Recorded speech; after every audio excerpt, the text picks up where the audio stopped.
Buenas noches, amigos. Regresamos a nuestra casa, al estudio 1 de la cadena SER. Y creo que va a merecer la pena la aventura de esta noche. Nuestra idea, que sea una noche de aprendizaje ante todo, conocer al personaje, conocer la historia de nuestro país, una historia de una celebridad que estuvo muy conectada con lo sobrenatural. Pero hay un plus. Y ese plus es estar en un lugar importante para comprender el misterio. Seguramente el nombre de Zorrilla sea bien conocido por muchos estudiantes, amigos de la literatura y personas de cultura más o menos general. Hace ya unos cuantos años, en Milenio 3, con nuestro amigo Jesús Callejo, hablábamos de escritores que habían tenido sus devaneos con el otro lado. Almas sensibles, evidentemente, que conectan con otras formas de realidad, que no sabemos qué son, pero que a veces vienen en el mismo grupo, en el mismo tren de cola de la inspiración, de las musas, las ensoñaciones, e incluso, ¿por qué no las apariciones? José Zorrilla tuvo varias y dejó escrito algunos encuentros con lo extraño. Algunos eran insólitos en su apariencia. Desde niño, al parecer, Zorrilla tuvo una aproximación a lo inexplicable. ¿Pero eran fantasías de niño o precisamente esa sensibilidad especial que tienen los grandes genios? Esa sensibilidad que permite ver un poco más allá de la capa ordinaria de las cosas. Esta noche tenemos la oportunidad de acudir a un lugar que tiene que ver con Zorrilla y a un lugar donde parece que ocurren algunas cosas que tienen que ver con su propia biografía. La biografía más desconocida, la biografía del misterio. Ángel del Pozo, de sobra conocido, es un compañero que hace una maravillosa labor, sobre todo en Castilla.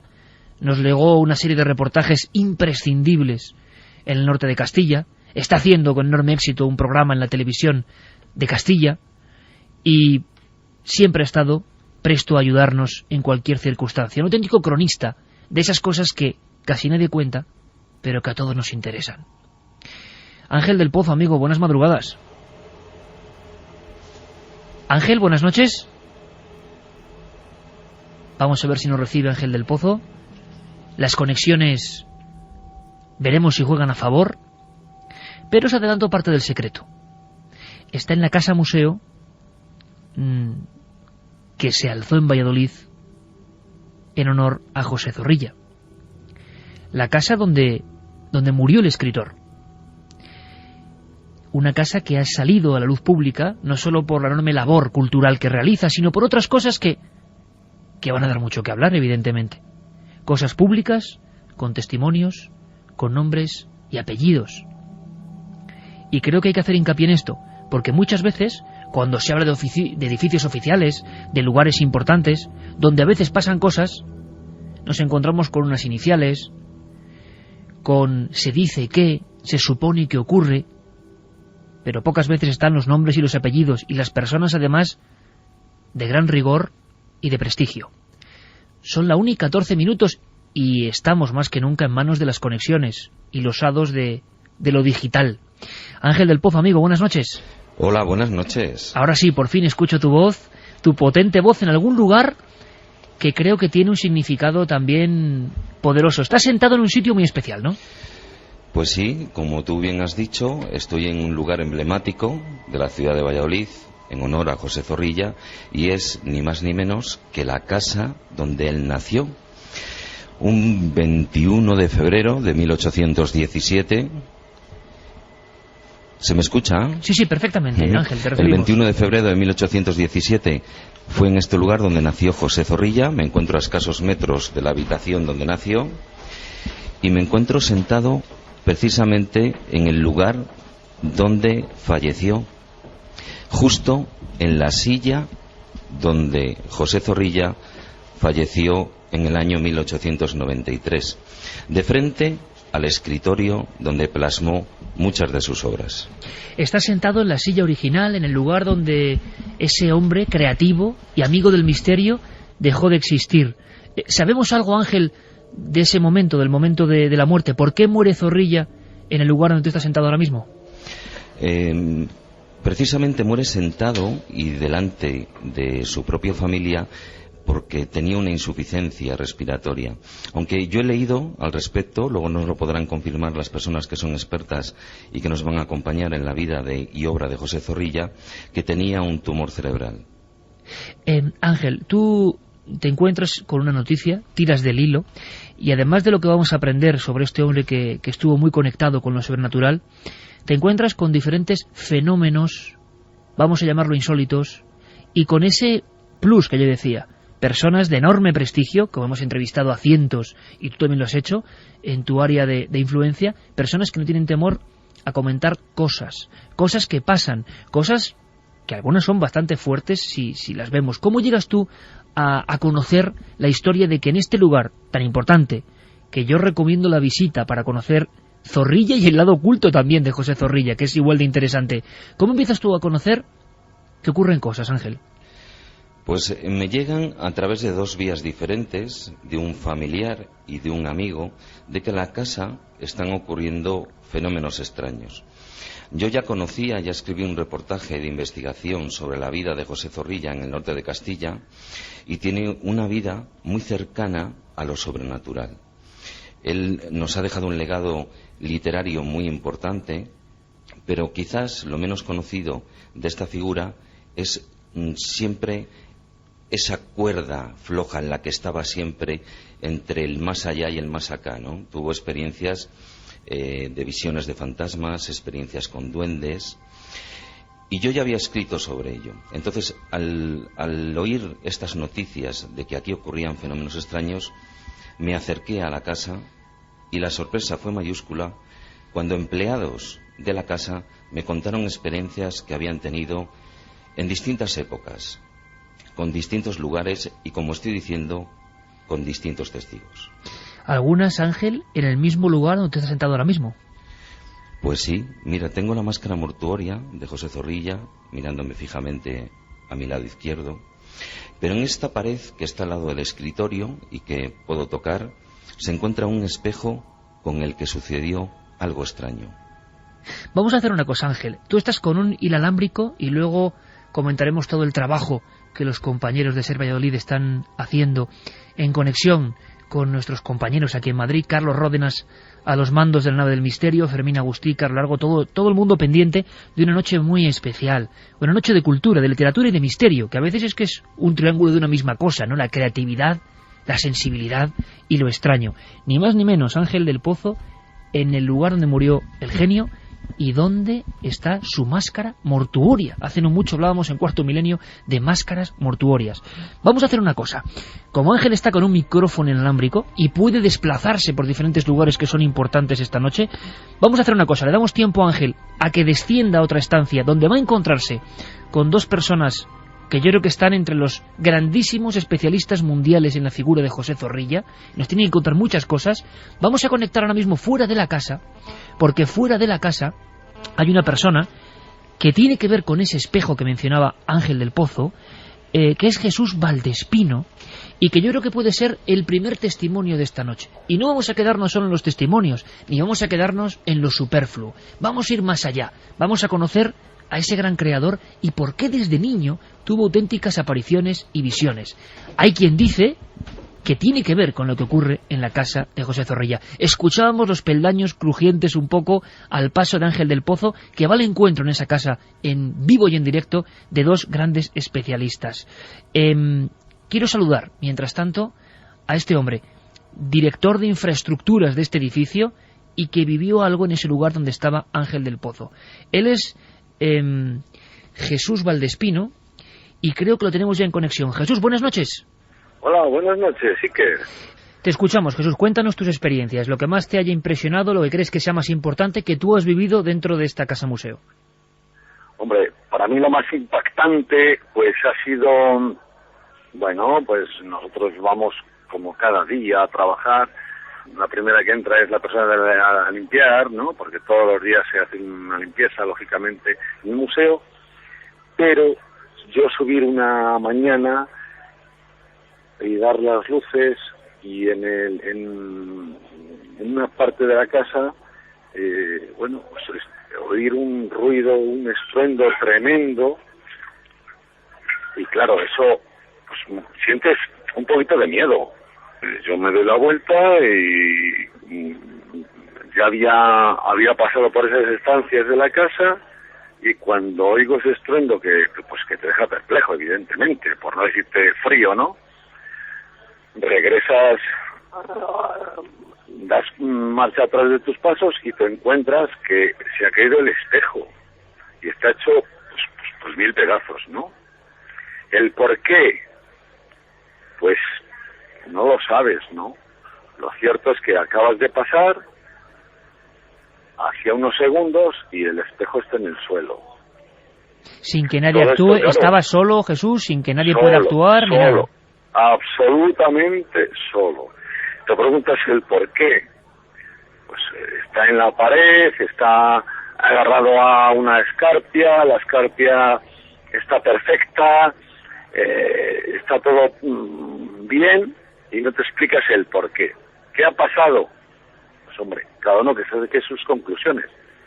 ¿Me explico? ¿Tú qué sentiste, Jesús, en ese momento? ¿Qué te vino a la mente? ¿Hiciste las comprobaciones de ver qué había pasado? ¿Cogiste el espejo? Bueno, ¿y qué pensabas? Pues lo que me viene a la mente automáticamente es que está la abuela Nicolasa por la casa. La famosa historia de la leyenda de la conexión de Zorrilla con su abuela. Correcto. Porque nosotros sabemos la historia, y insisto, por nuestra compañera Ángela, y claro, cuando tú sientes una cosa de estas, pues rápidamente te viene a la mente que está la abuela Nicolasa por la casa. Lo curioso es que no solo tú, sino que otras personas, en diferentes momentos, han vivido fenómenos singulares ahí dentro, ¿no? Sí, hay más personas que hemos tenido fenómenos singulares, sí, correcto. ¿Siempre son relativos a estruendos, movimiento de objetos, o ha habido otros fenómenos que tienen que ver, por ejemplo, si no me equivoco, luces que personalmente compruebas que se apagan y luego aparecen completamente encendidas en diferentes estancias? ¿Eso te ha ocurrido? Sí, ha ocurrido. Sí, a mí, yo eso no lo he vivido, pero a mí el vigilante, que es un hombre de confianza, evidentemente, Juan Carlos García Cortés, es un hombre de toda confianza en la casa, y él, pues cuando termina su jornada va apagando las estancias, las luces de las estancias, habitaciones y demás, y cuando él va apagando luces, pues detrás siente que se le van encendiendo y tiene que retrotraerse y volverse a apagar. Es una casa que está en una calle muy angosta y en el sitio que hay mucha vibración, es como un sitio un poquito lúgubre. Bueno, es un poco, no sé.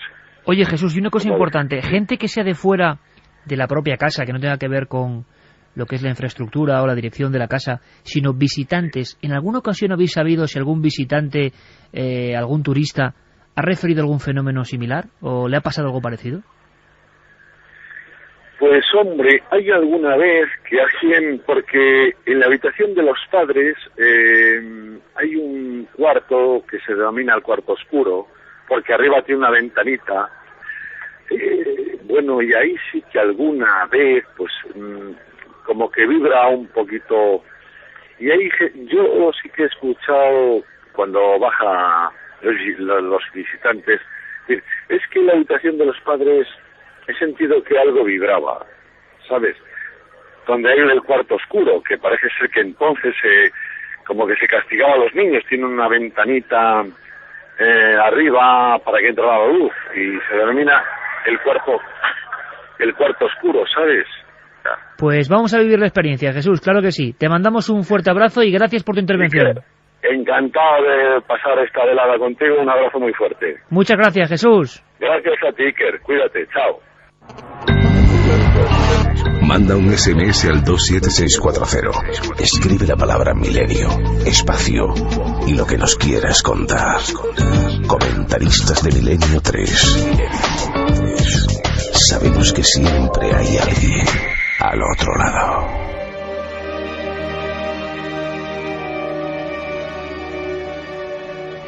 Testimonios con nombres y apellidos, repetimos. En este caso, no solo las palabras de Jesús, sino refiriéndonos a personas de seguridad que han visto diferentes cosas. Evidentemente, en una noche tan especial y donde muchos amigos de Valladolid, que es un lugar donde tenemos tantos y tantos amigos oyentes, seguro que estarán muy pendientes y quizá quieran preguntar o quieran aportarnos cosas. Por eso mismo ya están abiertas, Carmen, buenas noches. Buenas madrugadas, Iker. Las vías de contacto y la encuesta. Claro que sí, como siempre, abiertas nuestras vías de contacto 27640, palabra clave Milenio, espacio vuestros mensajes, vuestros comentarios, milenio3 con número @cadenaser.com y también la web de la Cadena Ser, www.cadenaser.com, si queréis dejar los mensajes pues a tiempo real, segundo a segundo los vamos subiendo. Y en ikerjimenez.com, que podéis votar en esa encuesta que hoy pregunta: ¿crees que algo de nosotros permanece en el lugar donde hemos vivido? Por el momento, Iker, la gente que ha votado opina que sí, en un 86,8%, muy alto. Una de las encuestas más altas que hemos hecho en tiempo real. Vías de contacto porque quizá queréis preguntar cosas. ¿Algo de nosotros queda en los lugares? ¿O son solo fantasías? ¿O no? A mí me ha sorprendido que la gente lo comente con esta naturalidad, como debe ser. Santiago Camacho, buenas noches. Buenas noches, sí que... Ya recuperado, vamos a ver si te escuchamos un poquito mejor. ¿Santi? A ver, claro, ¿no?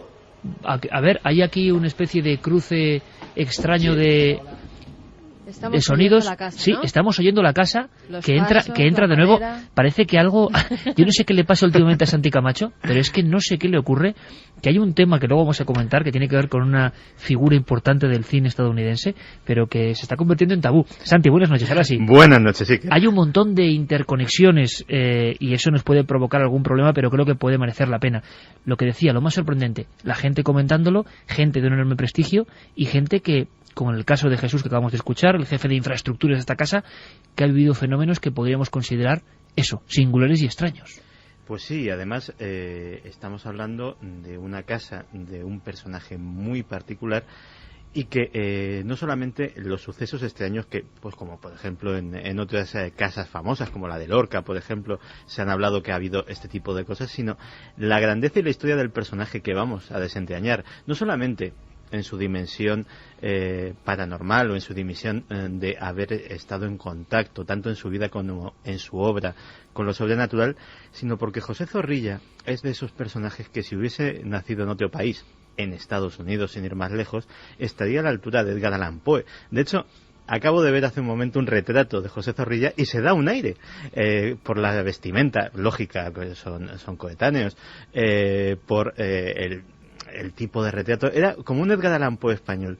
Un hombre que aparte de ser un gran literato vivió una vida apasionante, era un hombre puramente renacentista, no solo escribía muy bien, sino que dibujaba muy bien, tenía un talento para el dibujo increíble, un periplo en París en el cual se hace amigo de Alejandro Dumas, de Víctor Hugo, de gente apasionante, y luego un periplo mexicano en el cual vive la guerra civil con el emperador Maximiliano, es decir, una de esas vidas de escritor intensa que si, ya te digo, que si se hubiese dado en otro país de los que este tipo de cosas las miman un poquito más y les dan un poquito más de marketing, pues otro gallo lo habría cantado al pobre José Zorrilla en su memoria, ¿no? La gran cuestión, Santi, es con cuántos personajes españoles no pasa lo mismo, ¿no? En otro país pues serían todavía, yo creo que hasta más importantes, o tendrían más reconocimiento. Vamos a conocer esa otra cara intensa y curiosa de José Zorrilla. Volvemos a conectar con el lugar, con la casa museo. Ángel, ¿me escuchas? Hola, buenas noches, Iker, de nuevo. Ángel, creo que estás con dos invitadas de excepción. Me gustaría que tú les presentases. Estás en otra zona de la casa y hay dos personas que no solo han vivido fenómenos, sino que además son especialistas a nivel mundial en Zorrilla.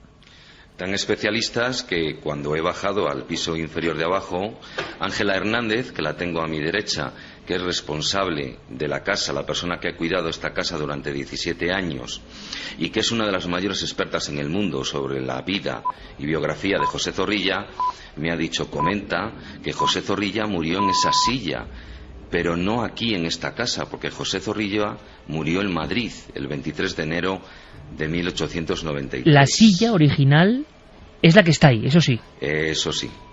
Una cosa importante, Ángel, personas como Paz Altés o Ángela Hernández que llevan una labor increíble dentro de esa casa y que también te cuentan no solo cosas de José Zorrilla, sino este rumor popular de que pasan fenómenos tan impresionantes como el que nos ha narrado Jesús Valdespino hace unos minutos. Efectivamente, también se encuentra en mi compañía Paz Altés, que es la responsable de publicaciones del Ayuntamiento de Valladolid, y también responsable de la Casa Zorrilla, y yo creo que están haciendo una labor muy importante en dar a conocer la figura de José Zorrilla. Y aparte de esa labor impresionante que están realizando con recetarios de poemas, de visitas nocturnas a la casa, también me han contado una serie de experiencias sobrenaturales de las que ellas mismas han sido testigos. Bueno, pues creo que vamos a disfrutar enormemente y que es un placer. Bueno, pues saludamos primero, por ejemplo, a Ángela. Ángela, buenas noches. Hola, buenas noches. Ángela, encantadísimo de que estés con nosotros. Autoridad, repetimos, a nivel mundial en José Zorrilla. Ahora mismo, ¿dónde estáis vosotros? Porque claro, nosotros no nos hacemos una idea de cómo es la casa. Sé que Ángel del Pozo estaba en un principio en esa silla, en el aspecto fúnebre, ¿no?, que es la silla con la que ve la muerte José Zorrilla. ¿Vosotros dónde estáis ahora mismo? ¿En qué lugar? Pues ahora mismo estamos en el pequeño salón de actos que tiene la casa. Es en la planta baja donde en tiempos de Zorrilla estaba la otra parte de la casa que ha desaparecido. Ahora es un edificio administrativo. Nos has llamado mucho la atención que incluso estaba la máscara mortuoria de José Zorrilla. Esa máscara es real, original. Sí, es la máscara que le hizo Aurelio Carretero cuando murió Zorrilla.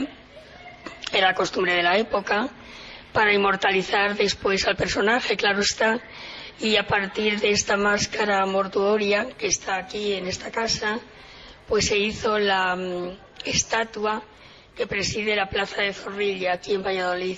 Yo quiero advertir a las personas, ¿verdad, Carmen? Es importante que si escuchan voces o escuchan cosas no lo otorguen a lo extraordinario ni a lo paranormal, ni mucho menos, sino que la sensibilidad de los micrófonos es tan potente que se están captando, yo creo que los sonidos del Valladolid nocturno, que también llegan evidentemente hacia esta casa. Ángela, ¿por qué Zorrilla tenía esta conexión con lo sobrenatural? ¿Por qué Jesús Valdespino ha mencionado a una abuela de Zorrilla? ¿Qué historia hay ahí que tiene que ver con lo extraordinario y que parece que persigue de por vida a la figura del gran literato José Zorrilla? Sí, hay un episodio en la vida de Zorrilla que está muy ligado a su abuela paterna, pero en forma no corpórea, vamos a decirlo así. Zorrilla tendría aproximadamente 5 años y estaba, pues como todos los niños, correteando por la casa, y había una habitación en la propia casa que estaba siempre cerrada. Esta habitación un día la dejó abierta una de las sirvientas por descuido, y Zorrilla, como es lógico, con la curiosidad de todos los niños, pues entró en ella y tuvo una especie de visión. Vio sentada a una persona mayor con el pelo cano, lo describe perfectamente, con encaje en los puños, una falda verde, bueno, lo describe perfectamente, y tuvo la sensación de tener su aliento muy cerca. Lo cogió en su regazo y le dijo que era su abuela paterna. Cuando salió de la habitación, Zorrilla lo contó y claro, no le creyeron. Le dijeron, bueno, tú sueñas. Y la historia quedó ahí, pero tiene una continuación. A la edad aproximadamente de 12 o 13 años, Zorrilla fue a pasar un verano a la casa de su padre, a Torquemada, en Palencia, que es donde estaba la casa familiar, y junto con el criado de su padre, el secretario, desempolvaron cosas. Entre ellas había un lienzo, y al desenrollarlo él se quedó asombrado, porque era exactamente la misma imagen que él había descrito de la visión que tuvo de pequeño. Le preguntó a su padre que quién era y le dijeron que era su abuela paterna. Era improbable que Zorrilla, niño, hubiera reconocido a su abuela paterna, puesto que había muerto antes de que él naciera.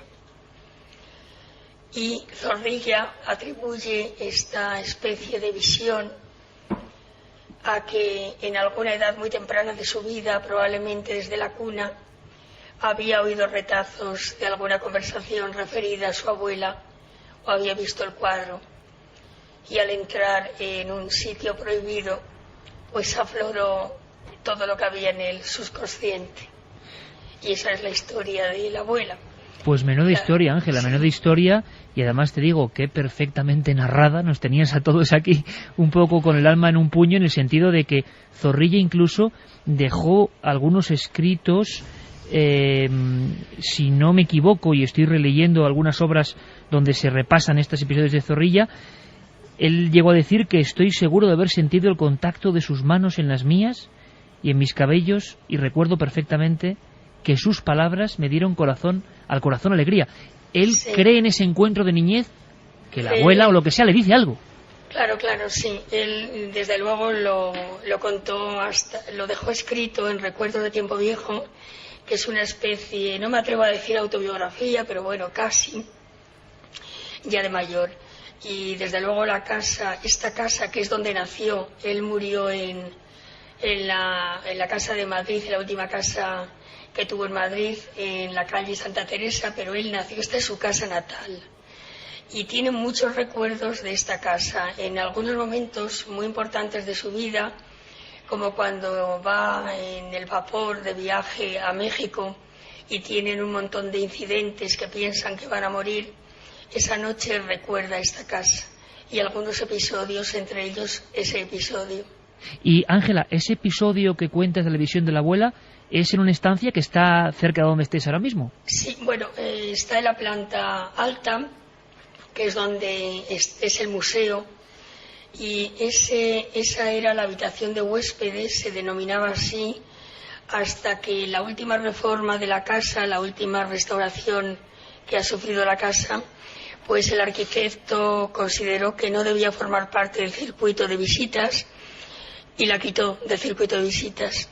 Está cerrada ahora mismo, es un almacén ahora mismo, y pensamos que el espíritu de la abuela ha quedado fuera y por eso está enfadado y ocurren esas cosas. Pues le voy a pedir a Ángel del Pozo, Ángela, con tu permiso, que por lo menos se aproxime a ese lugar y, bueno, pues en unos minutos sean nuestros ojos ahí y nos cuente un poco cómo es esa zona donde ocurrió este episodio tan asombroso en esa otra biografía, ¿no?, de José Zorrilla. Desde luego que Ángela Hernández no solo es especialista reconocidísima en Zorrilla, sino una gran contadora, y eso creo que es muy importante. También nos acompaña Paz Altés, la había presentado Ángel del Pozo antes.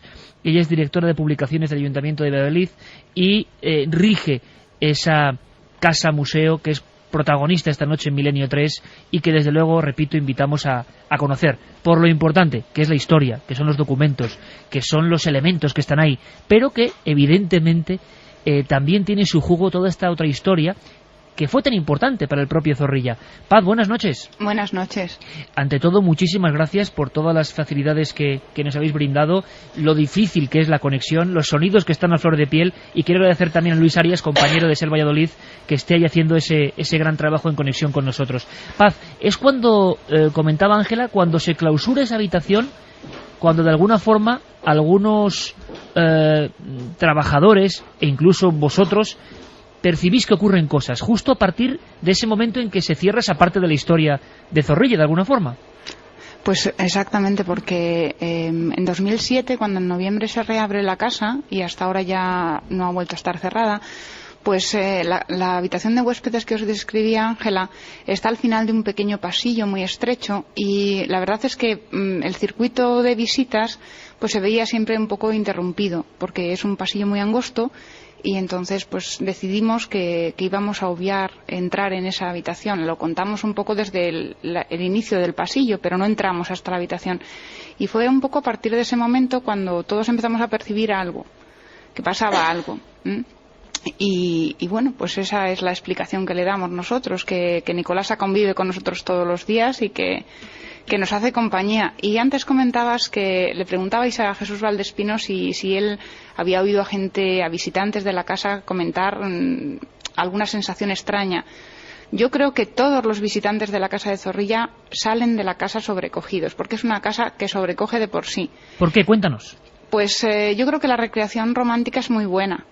Pero es que además la figura de Zorrilla, y sobre todo si tenéis la suerte, si venís a vernos y tenéis la suerte de que os la enseñe Ángela Hernández y os lo comente ella, la figura de Zorrilla la biografía de Zorrilla es la biografía de un hombre especial. Yo no sé, yo creo que todos conocemos a alguien especial, y Zorrilla es un personaje fuera de lo común.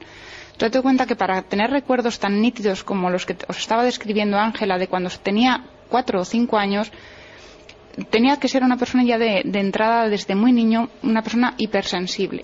Uh-huh. Además, hay episodios de sonambulismo en su edad adulta, en su edad ya hay episodios de epilepsia. Las apariciones, que ahora os contará alguna otra Ángela, apariciones, quiero decir, descripción de episodios de una persona que tiene una sensibilidad y que percibe las cosas de distinta manera. Antes lo decías tú, yo creo que muy bien definido. Son personas que tienen la capacidad de ver un poco más allá. Un poco más allá. Paz, tenemos mucha suerte esta noche por contar con Ángel y contar con vosotras dos, porque yo creo que nos vais a enseñar muchas cosas. Y mira, casi como si fuera una sorpresa, para que nos sigáis contando cosas de Zorrilla, nosotros recreamos en su día una visión que tiene ese Zorrilla niño, que desde luego ya lo estamos viendo como alguien diferente de los demás, con esa especie de pátina o de luz, o como queramos llamarle, que conectaba con otras cosas. Él, luego nos lo explicáis, si os parece, y seguimos hablando de Nicolasa y seguimos hablando de lo que ocurre. Él llega a decirle a su madre, completamente aterrorizado, con muy pocos años, que ha visto una figura que le debió impresionar muchísimo, de una especie de demonio, que claro, con esas esculturas que existen en la provincia de Valladolid, hay algunas que de verdad es que te ponen el alma en vilo, ¿no? Pues a Zorrilla le debió impactar tanto algo que durante muchos años, como con otras cosas, se preguntó si pertenecían a la imaginación o habían traspasado el umbral de la imaginación y se estaban presentando de una forma casi tan física como él vio a su propia abuela. Vamos a escuchar este pequeño fragmento y me lo explicáis. Entonces vi avanzar un jinete tan gallardo como colosal. Con la cabeza llegaba casi al rodapié de los balcones de mi casa. Envióme desde su blanco caballo una mirada luminosa de sus ojos de mucho blanco y una sonrisa fascinadora de su boca. Corrí yo a decirle a mi madre que acababa de ver pasar al diablo de San Miguel en el caballo de San Martín. Es que los niños están más cerca, por no estar sus almas bien desprendidas del mundo de los espíritus de donde vienen, o es que esta alucinación era la primera que en mí engendraba el espíritu visionario de mi fantástica poesía.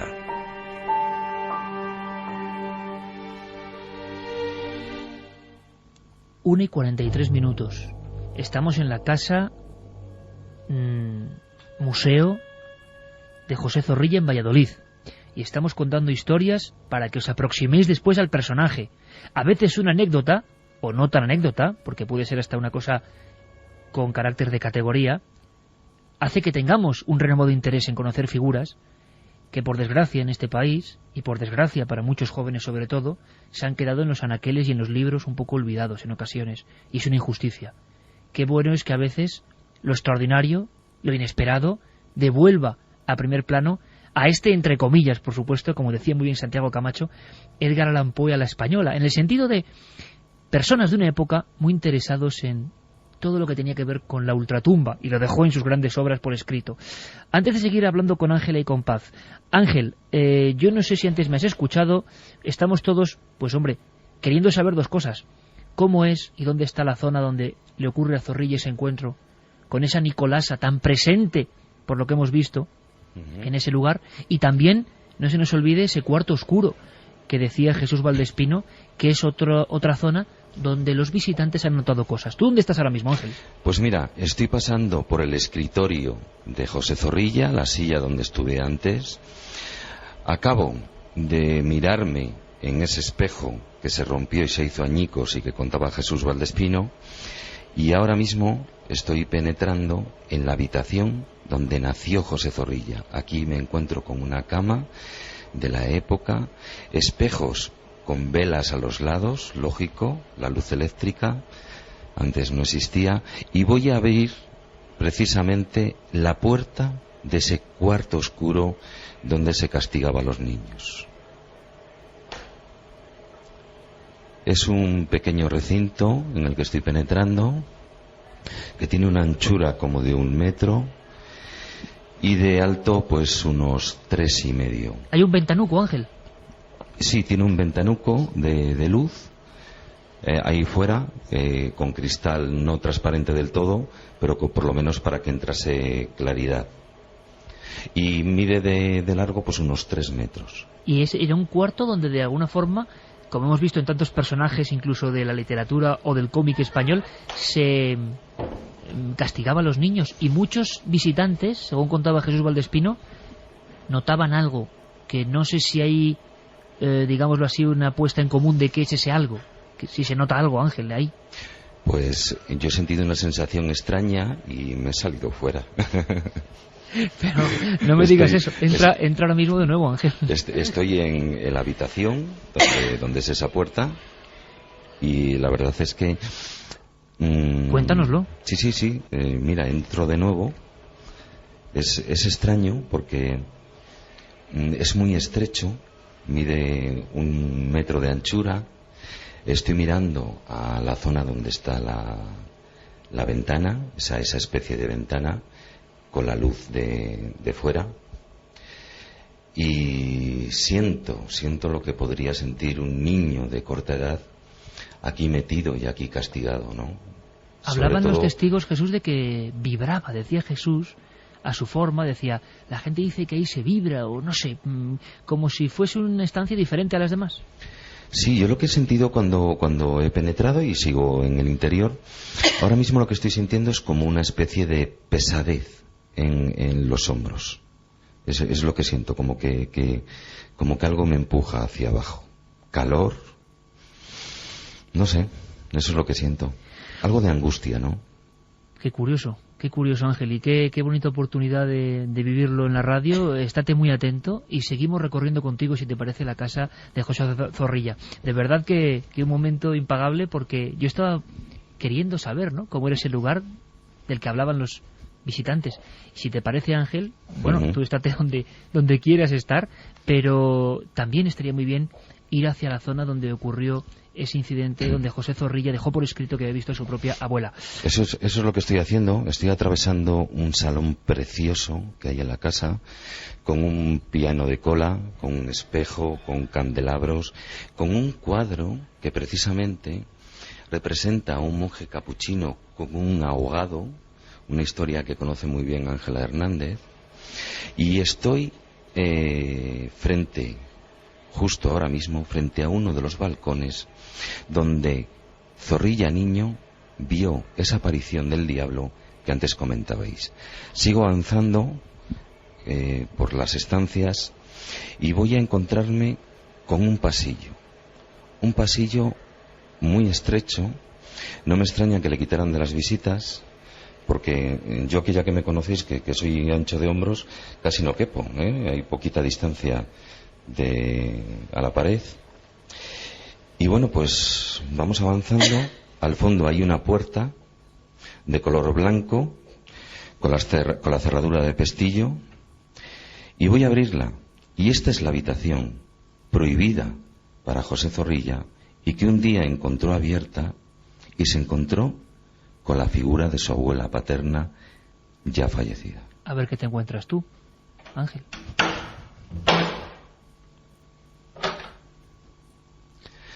Bueno, pues hemos penetrado en el interior.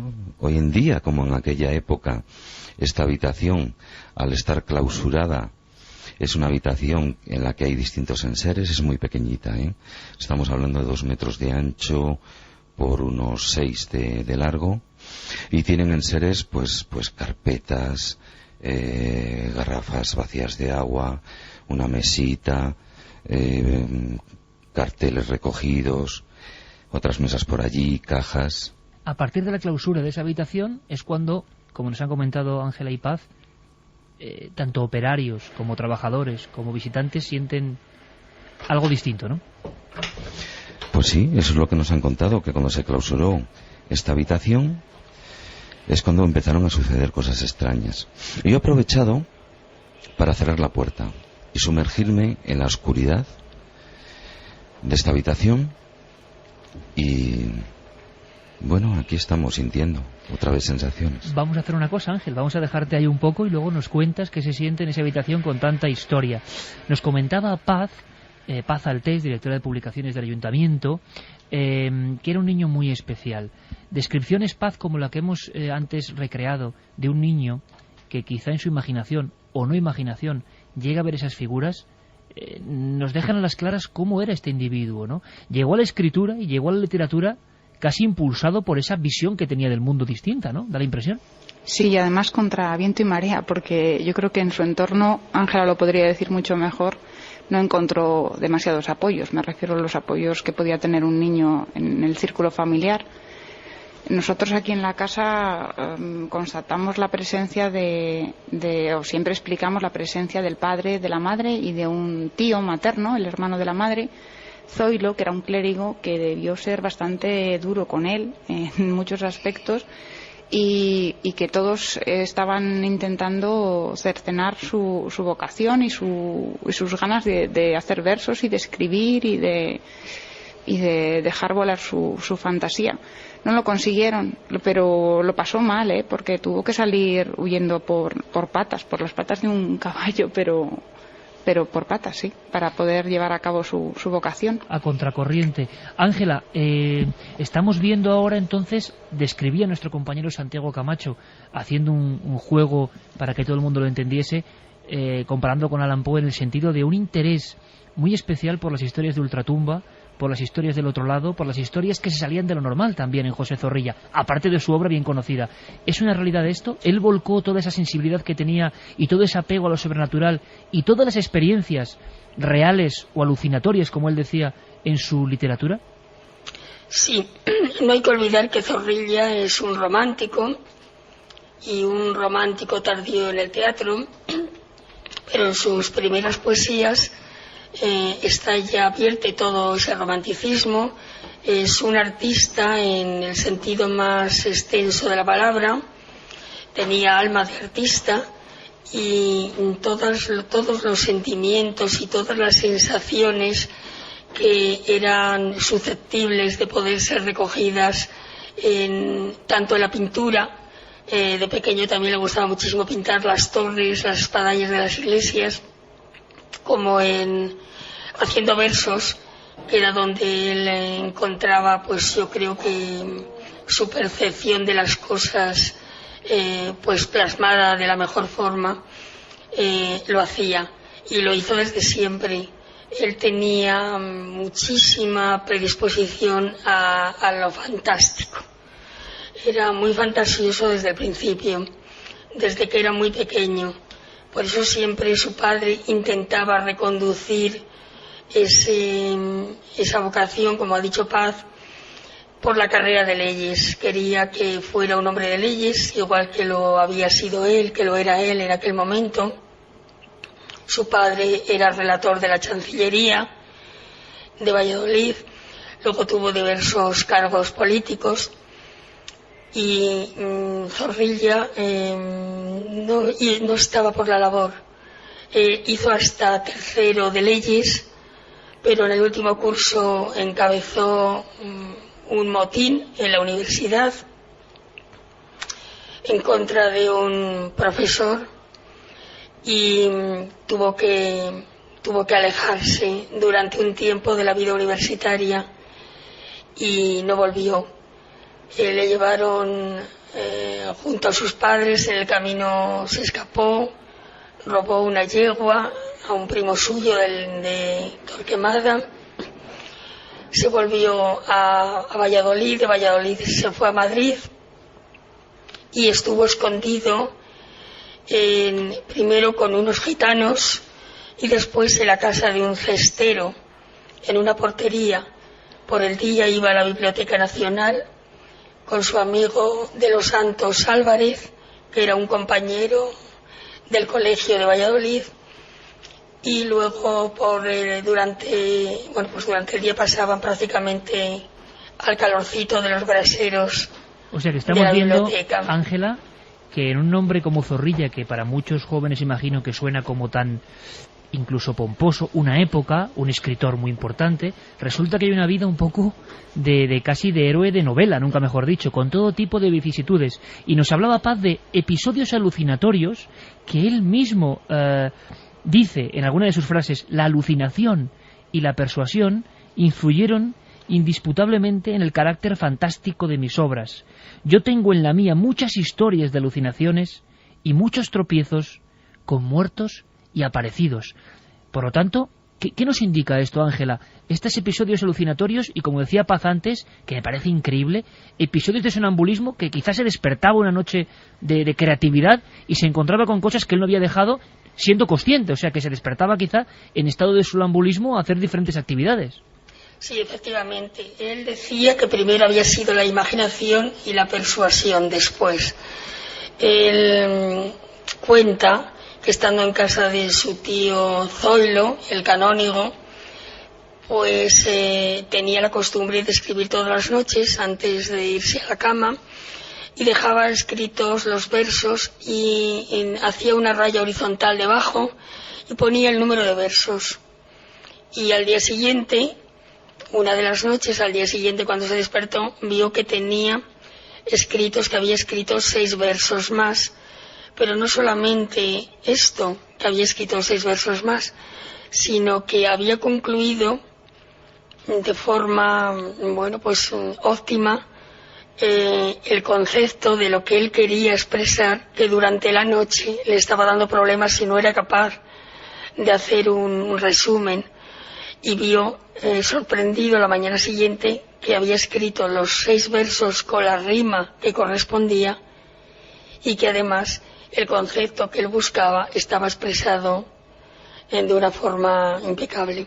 O sea que era un hombre que podíamos decir que tenía unos episodios de actividad de su subconsciente o de áreas poco trabajadas y poco conocidas del cerebro sorprendente, y que le ayudaban en la creatividad, como ha pasado con muchísimos grandes literatos. Vamos a hacer una cosa, tenemos la fortuna, le pedimos por favor a Ángel del Pozo que aguante donde esté para contarnos sensaciones, a Paz y Ángela que por favor estén un tiempo más con nosotros, que tenemos mucho que preguntarles, y que yo creo que es una historia maravillosa de la literatura española y de la sensibilidad con lo sobrenatural, romanticismo puro, tan cerca de historias del más allá.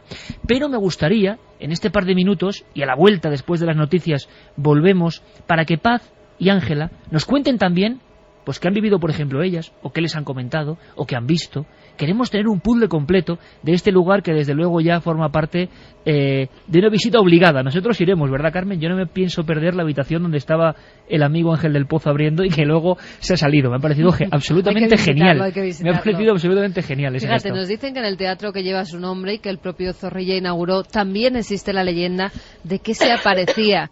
Además se lo contaba su abuelo, que era sereno. Pues luego nos lo va a contar algo de eso, del nombre de Zorrilla, pero sí, que es verdad, Valladolid está marcado evidentemente por este nombre, nos lo contará luego Nacho Ares. Davinia nos decía: solo el sonido de esa puerta da escalofríos, no me imagino cruzando ese umbral. Besos milenarios, no faltéis nunca. Guillermo Cortázar, que nos escribe desde Zambia, está oyendo gracias a que él es informático, es francés y nos puede escuchar los sábados desde Zambia, fíjate. José Zorrilla, Zambia. Pero José Zorrilla se imaginaría alguna vez en su mente infantil, por fortuna parece que nunca dejó de ser niño, menos mal, ¿podría imaginarse él que una persona en Zambia está escuchando sus aventuras en el año 2010? Marta desde Pucela nos dice: oír las historias de mi ciudad tan fascinante como misteriosa. He oído muchas veces lo de la casa de José Zorrilla. ¿No pensáis que personas tan fantásticas dejan parte de su alma donde han residido? Bueno, pues esa era la encuesta, Carmen. Sí, esa era la encuesta que vamos a ver cómo va ahora mismo. La pregunta era: ¿crees que algo de nosotros permanece en el lugar donde hemos vivido? Vamos a ver si los resultados nos dicen que sí, un 87,1%, y tan solo un 12,9% opina que no. El alma del gran Zorrilla sigue vagando por esa casa. Lo descubrimos en unos minutos. Seguimos aprendiendo cosas con nuestros enviados especiales esta noche en Milenio 3. Una de esas noches pues para recordar, y repito, para aprender cosas. Tenemos muchos más temas. El enigma y las nuevas investigaciones sobre la muerte de un icono del cine mundial, Marilyn Monroe. nuevos datos. Vamos a ver qué ocurre. Si Santiago Camacho, nuestro compañero, tenía razón. Vamos a conocer a un personaje muy especial, napolitano, pues un personaje que hubiera retratado en letras perfectamente José Zorrilla, Raimundo di Sangro. Todo un alquimista, un creador y con mucho misterio en su propia historia. Vamos a conocer, si los hados no son propicios, uno de esos hallazgos sorprendentes, un hallazgo único, y como ocurre con el protagonista de esta noche, Zorrilla y su vida, yo creo que podía tener incluso más resplandor. Como todo lo que ocurre con el arte de los íberos, ocupa un segundo plano. También era un arte espiritual. Os quiero hablar de un hallazgo increíble ocurrido, se van a cumplir ahora 40 años. ¿Habéis oído hablar de la Dama de Baza? Pues vamos a recordar un instante glorioso de la arqueología española con mucho misterio. Pero todo eso queda en un segundo plano porque estamos conectando con la Casa Museo José Zorrilla, en pleno corazón de Valladolid. La información la arrancaba del silencio, aunque era, imagino, un rumor ya en la ciudad de Valladolid, nuestro compañero Ángel del Pozo, que hacía un reportaje para la revista Año Cero, donde con nombres, apellidos y fotografías, cosa que tiene un gran valor y que es un aspecto diferencial de muchas cosas que a veces leemos, está pasando en este siglo XXI especialmente, ¿no? Historias que luego se quedan en nada, incluso reportadas por teletipos y agencias, y luego resulta que de fondo no hay nada. Por eso tienen especial enjundia los casos donde las personas dan la cara. Escuchábamos a Jesús Valdespino hablando de la historia con un espejo que está ahí y que le hizo pasar un enorme susto. Jesús nos hablaba con nombres y apellidos también de los vigilantes o guardas de seguridad de la zona, con una experiencia tremenda de ver, no que esté la luz apagada y encendida, sino de ver cómo se vuelve a encender y tener que ir a apagarla con la lógica e inquietud. Y teníamos a Paz Altés y a Ángela Hernández, que están demostrando que saben contar muy bien y de forma muy didáctica la historia de este enigma literario español, José Zorrilla. Pero teníamos a Ángel del Pozo recorriendo estancias que eran importantes en esa otra biografía del genio vallisoletano. Ángel, amigo, ¿dónde estás? Pues me encuentro en la habitación donde presuntamente se apareció el fantasma de la abuela paterna de José Zorrilla, doña Nicolasa. ¿Cómo es la habitación? Pues me encuentro en una habitación que, como comentábamos anteriormente, en aquella época servía para recoger enseres, trastos, y hoy en día, al sacarla fuera del circuito de las visitas, también tenemos por aquí mesas, carteles, garrafas de agua, una estantería. ¿Estás a oscuras, Ángel, o tienes luz? Estoy a oscuras dentro de la habitación y se me filtra algo de luz por debajo de la rendija de la puerta. Ese es el espacio donde José Zorrilla, niño, observa a su abuela y parece que esa presencia de su abuela, que define casi de forma táctil, ¿no? Él cuenta casi que puede tocarla, le va a acompañar casi de por vida. Y tú, Ángel, ejerciendo de reportero, cogiendo toda esa información, te das cuenta que todo tiene como un punto de inflexión, o un punto común, mejor dicho. Y es que, como antes escuchábamos a Jesús Valdespino, sin ningún tipo de rubor, toda la gente del museo, de la Casa Museo, habla de la figura, yo no sé si legendario o no, de esta abuela, como casi algo presente. Sí, la sensación que se tiene aquí en la casa, yo he tenido la oportunidad de estar grabando un documental y una entrevista, es que estás continuamente siendo observado. Esa es la sensación que uno tiene aquí. Yo no he sido testigo de ningún fenómeno paranormal hasta el momento. Ahora dentro de la habitación noto algo distinto a lo que notaba en el cuarto aquel oscuro. Quizás se queden emanaciones energéticas y allí sentía esa sensación de angustia del lugar que representaba ese castigo. Y ahora en la habitación que me encuentro, donde sucedió la aparición de doña Nicolasa, encuentro paz, me encuentro a gusto, me encuentro tranquilo, siento una sensación de bienestar. Nada que ver con la sensación que he sentido en aquel otro lugar. Y que muchos visitantes, Ángel, comentaban, casi entre, imagino, confidencias, al salir de una casa museo, pues ese cuarto oscuro que has visitado antes, que era el que más les impactaba.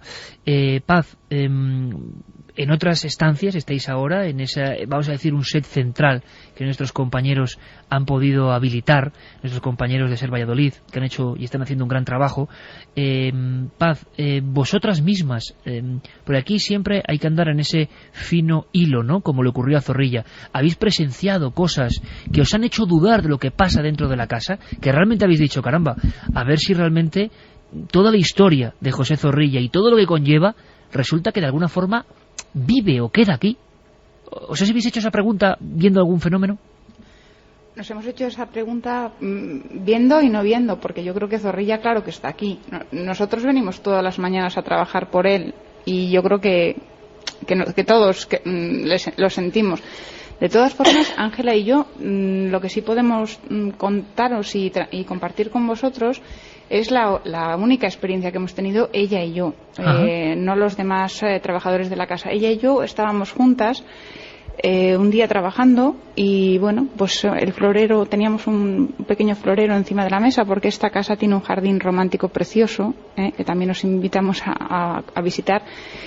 Y tenemos siempre flores naturales encima de las mesas de trabajo y estábamos programando, que es a lo que nos dedicamos Ángela y yo fundamentalmente, y el jarrón, que es pequeño, era de cristal, pues se desplazó al borde de la mesa y se cayó. ¿Lo visteis cómo se desplazaba el objeto? Vimos cómo se caía sin que lo tocáramos porque estaba bastante alejado de nosotras dos. No sé si lo que estábamos programando en ese momento, Ángela me está mirando así con una cara, pero yo creo que sí. Lo que estaríamos programando no era del gusto de doña Nicolasa. Pero Paz, cuando le ocurre, y hemos entrevistado a decenas, cientos de personas, ¿no?, y os agradezco un montón además que lo hagáis con esta naturalidad, cuando ocurre algo de este cariz, ¿no?, que dos personas de forma independiente observan algo que se mueve y que se cae delante de vosotras y que no lo ha accionado nadie, ¿cuál es la primera reacción, Paz? ¿Qué pensáis en ese instante? Pues creo recordar que la primera reacción y la última, porque nos quedamos calladas, nos miramos y seguimos programando, porque esta casa es especial y es que estamos acostumbrados a vivir siempre en esa especialidad. De alguna forma es como asumirlo, sí, que pasan de vez en cuando estas cosas y que no se inquietan excesivamente. No, a nosotros no. Pero te repito que la gente sale sobrecogida de la visita a la casa porque es muy sobrecogedora. ¿Me vas a permitir que te lea una cosa que tengo delante de Zorrilla? ¿Te escuchamos? Porque, bueno, pues apuntilla un poco nuestro testimonio, que ya digo que lo compartimos con vosotros encantadas, pero fíjate en lo que dejó dicho Zorrilla. Lo falso a lo verdadero lleva ventaja infinita. La mentira es muy bonita y yo siempre la prefiero. Qué curioso. O sea, era un hombre que sabía perfectamente estar en lo que decimos, en esa frontera, en esa frontera, y quizá hay mucha gente está descubriendo un Zorrilla, bueno, que ocurre con todos los grandes literatos que han pasado a la historia, ¿no? A veces se centra uno en las obras más características, donde ya hay, ¿verdad? Ya hay sensaciones de ultratumba, historias diferentes, pero cuando uno escarba un poco... Ángela, como gran especialista, cuando ocurre algo tan inesperado o no, delante de las dos, en una jornada de programación, y ese jarrón se mueve y se cae, ¿qué interpretación le puedes dar lógicamente, racionalmente, o está dentro de otra esfera que es un poco más incomprensible y que es difícil de explicar? Yo creo que hemos entrado en esa otra esfera. Nosotros nos miramos, como ha dicho Paz, un poco sorprendidas, pero no le dimos mayor importancia. Es un hecho más dentro de una cadena de hechos. Y a propósito, antes preguntabas si tenía, bueno, pues de alguna manera alguna conexión todas estas cosas que le ocurrían a Zorrilla con su obra, ¿no?, con su vida. Pues efectivamente, en la obra más conocida por todo el público, que es Don Juan Tenorio, él, una parte de la obra, la última, él la sitúa en un cementerio. Los cementerios son lugares románticos por excelencia, pero también de muchísimas sensaciones especialísimas. Son donde los depositarios de la otra vida. Y luego también, si queremos enlazar lo que ocurría en el cuarto oscuro, Pues históricamente ese cuarto existe en una casa del siglo XIX, que es un poco raro que en una casa del siglo XIX exista un cuarto oscuro. No es ni nada más, ni más ni menos que porque, aunque la casa por dentro es una casa romántica, el edificio es bastante anterior, es del siglo XVI, es un ala del antiguo palacio del Marqués de Revilla, que había pertenecido a Boadil, a los infantes de Granada. Y fíjate qué curioso que Zorrilla, una de las obras más especiales, es Granada. De hecho, la coronación que se le hizo al final de su vida, en el 1889, tiene lugar en Granada. Es la coronación que se le hace al poeta, una coronación nacional. Precisamente toda la vida de Zorrilla está muy ligada a Granada, al poema Granada. O sea que las casualidades, Ángela, sí, en la obra de Zorrilla, en la obra literaria y en la biografía personal son constantes. Antes nos hablaba Ángel, que así como de pasada, que ahora no sé dónde estará y quiero saberlo enseguida, describiéndonos un poco, ¿no?, en una magnífica labor, poniendo los ojos de cientos de miles de amigos en esta casa de Zorrilla. Ángela, nos hablaba, por ejemplo, de un cuadro que, claro, si hablamos un poco de sensaciones lóbregas, con un religioso y un ahogado, creo que ha dicho Ángel del Pozo, y que tiene una historia además ese cuadro. Sí, tiene detrás una historia, es un cuadro romántico de grandes proporciones. Hay un ahogado, efectivamente, y un monje capuchino. Pues está basado en una obra de Zorrilla, en Recuerdos de Valladolid, en la que cuenta Zorrilla la historia de Campo Grande. Campo Grande, para los vallisoletanos, es muy conocido porque es el parque que hemos disfrutado todos, de niños y de adultos. Es el pulmón de Valladolid, pero Campo Grande es algo más que el pulmón de Valladolid. Tiene mucha historia detrás.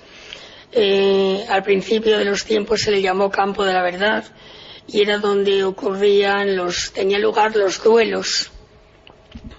Luego tuvo otras utilidades, pues más o menos honorables, como fue ser el quemadero de herejes. Quemadero de herejes de Valladolid. Exactamente. Cuando había autos de fe y se llevaban a quemarlos en alguna época.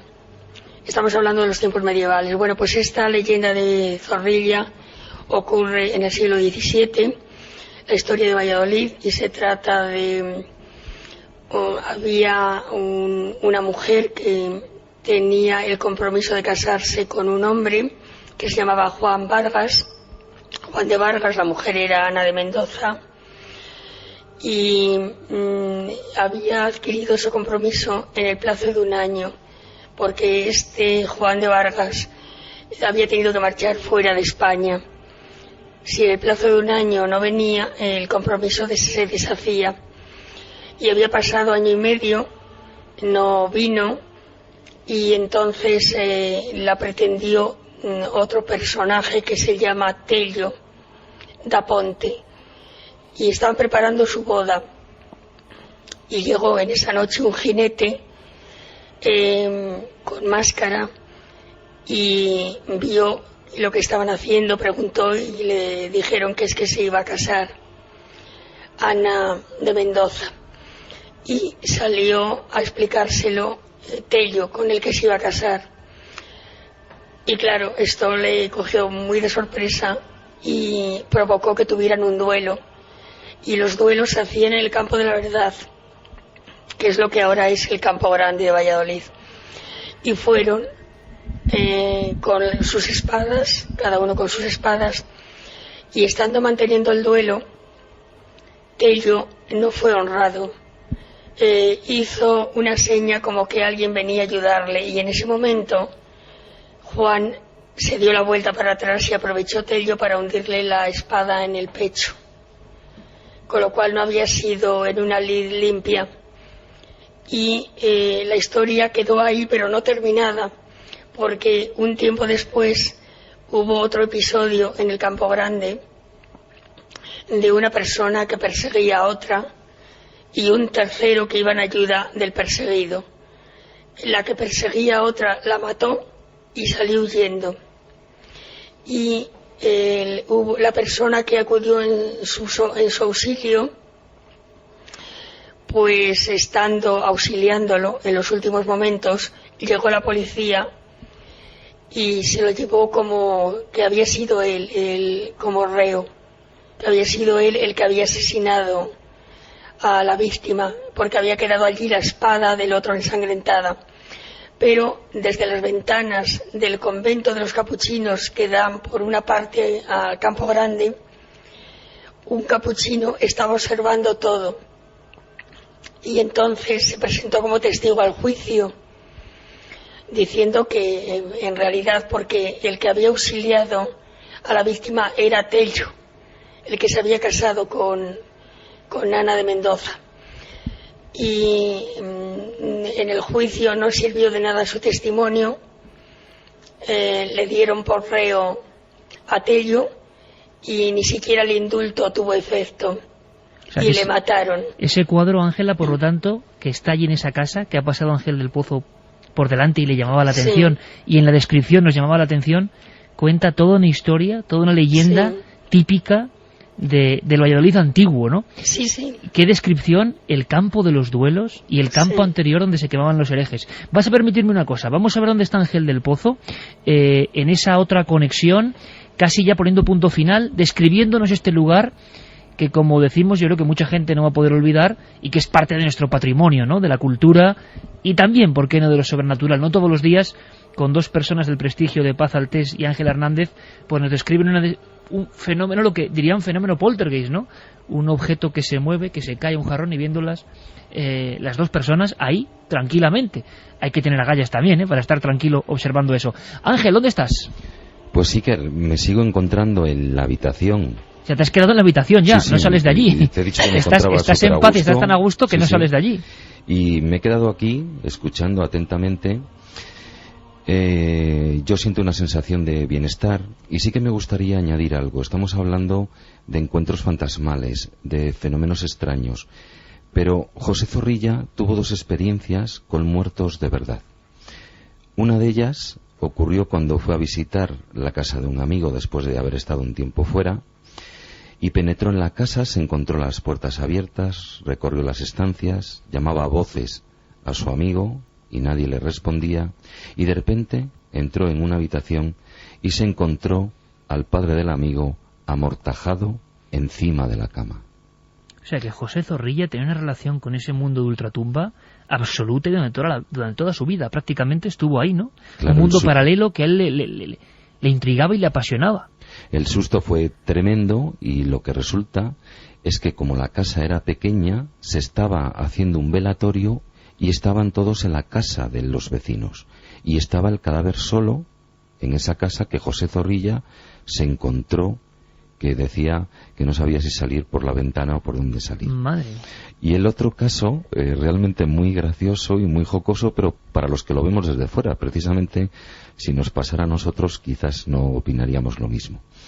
Antiguamente, por lo visto, las pensiones pagabas por cama y la cama podía ser compartida. Si alguno está pensando que qué bien cuando me tocas una persona del otro sexo, pues no es así, porque ya esas reglas estaban establecidas. Entonces José Zorrilla fue a acostarse y en la cama ya había otra persona. Se introdujo en la cama y claro, empezó a notar que aquel cuerpo no respiraba y estaba frío. Se había acostado con una persona que estaba muerta. En fin, vaya historias. José Zorrilla, yo creo que mucha gente está buscando ya por internet, estoy seguro. Estamos en pleno año 2010 y las vías de contacto y de comunicación y las vías de poder conocer cosas pues están más vivas que nunca, ¿no? Vamos a ir ahora con lo que sugieren el 27640 y el resto, que son múltiples vías de contacto, como decía antes Carmen, el milagro, ¿no?, de que alguien desde Zambia esté escuchando las historias de Zorrilla. Pero una última cosa, casi como si fuese un colofón. Paz, nos has trasladado la historia que pudisteis vivir y yo no sé de todo lo que te han contado visitantes o trabajadores, compañeros, ¿Cuál es la experiencia que podíamos quedarnos como arquetípica o que más te ha impresionado, que demuestre que hayan ocurrido cosas que se escapan de lo normal?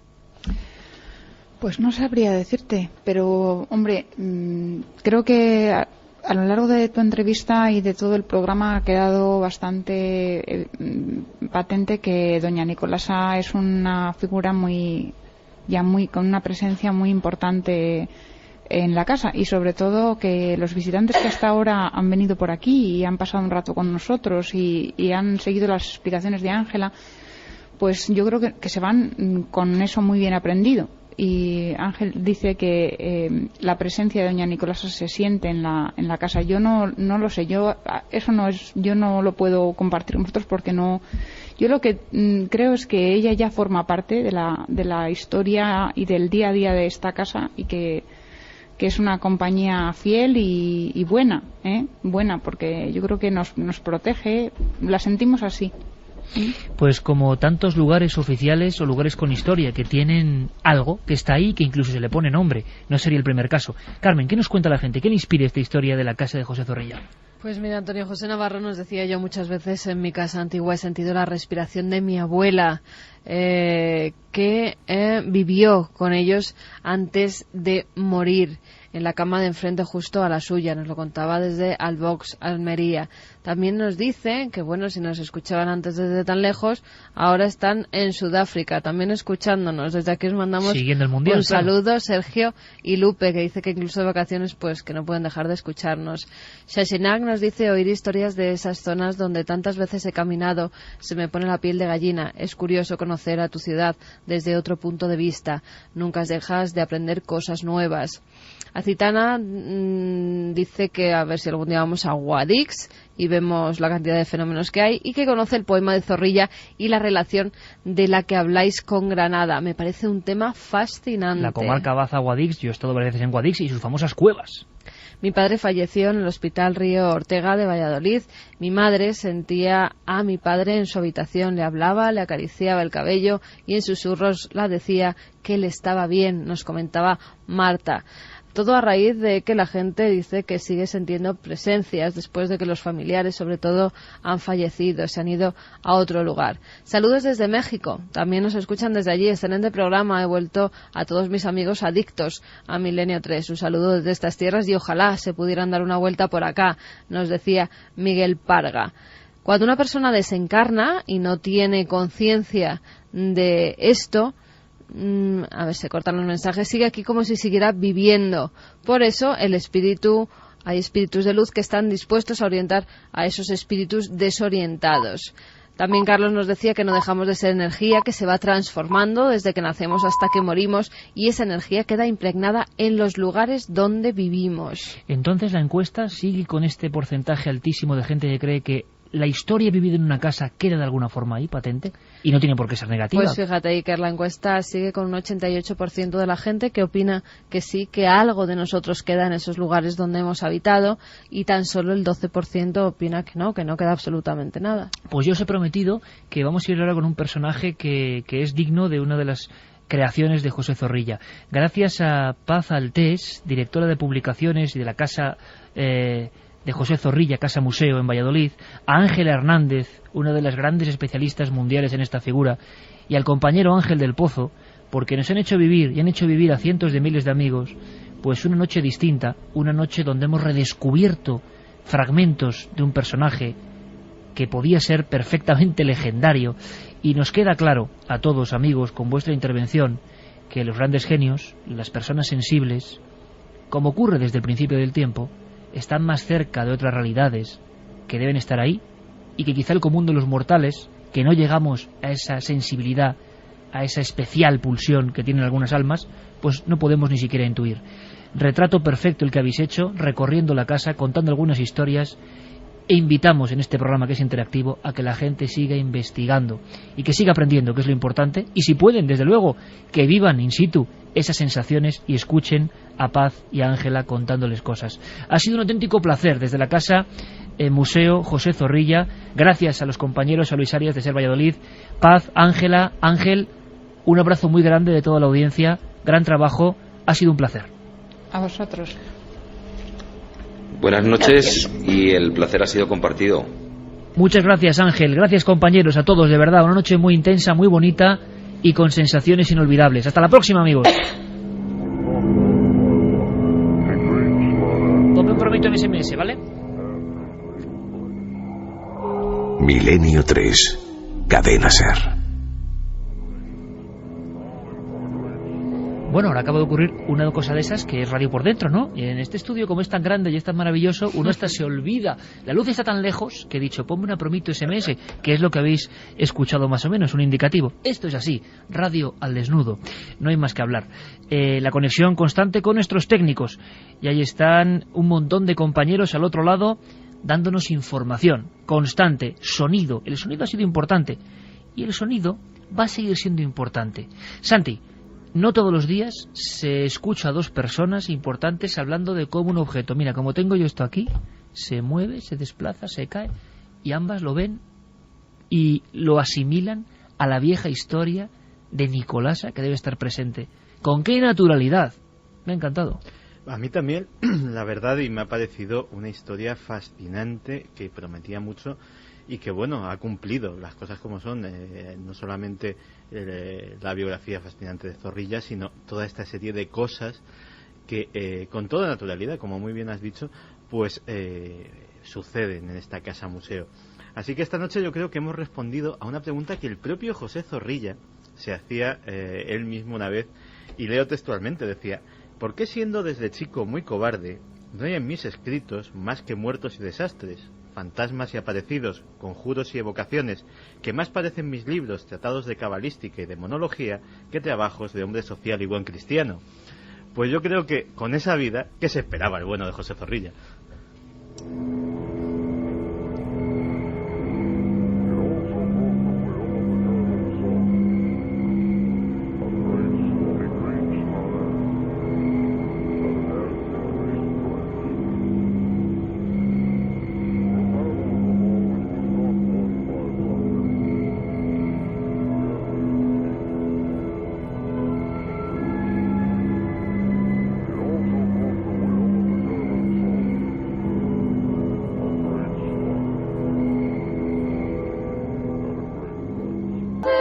Y esta música que nos pone ahora mismo el señor Ródenas, yo creo que es perfecta para viajar en el tiempo, viajar a la antigüedad, más allá incluso, para viajar al deseo que han tenido tantos sabios de inmortalidad.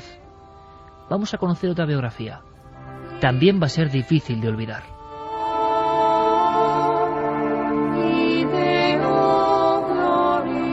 Esta noche que vamos a conocer a un personaje muy curioso y muy desconocido en nuestro país. Se trata de Raimondo di Sangro. Este hombre nació el 30 de enero de 1710 en Torremaiore, en Puglia, en el seno de una de las más reconocidas y señoriales familias de la comarca. Su madre murió cuando él era tan solo un niño, un pequeño de tan solo un año, por lo que su abuelo, sexto príncipe de San Severo, se hizo cargo de él. Se trasladaron a Nápoles, donde transcurrió su infancia jugando entre las paredes del palacio familiar. Allí comenzó a estudiar y enseguida se dieron cuenta que su mente era excepcional, tanto que le enviaron a la más prestigiosa escuela romana, la de los jesuitas. Raimondo destacó en filosofía, literatura, ciencias naturales, geografía, sabía hablar perfectamente en 8 lenguas y le apasionaban los instrumentos militares y todo lo que tuviese que ver con la guerra. Jorge Cabrerizo ha escrito un libro que se llama Di Sangro, señor de Nápoles, de la editorial del Grupo Ayec, y nos habla sobre la personalidad tan curiosa de este hombre. Era una mente privilegiada, era un superdotado, como podemos decir hoy día, que estaba encantado de investigarlo todo, de trastocarlo todo, de preguntarse y volverse a preguntar sobre absolutamente todo lo relacionado con la naturaleza. Y eso le hizo caminar por unos caminos que en muchos casos eran bastante abruptos, porque la Iglesia, siempre vigilante, sobre todo en esa segunda mitad del siglo XVIII, que se puede decir que era el canto de cisne de la Inquisición, ¿no?, y de mirar con ojos escrutadores todo lo que se saliera de la norma dogmática, ¿no?, caminó por ciertos caminos de química, de alquimia, de esoterismo, llegando a ser iniciado en la masonería y convertirse en el gran maestre de la logia de Nápoles. Y eso le hizo que se apartara un poco de los grupos, digamos, bien pensantes de la sociedad napolitana.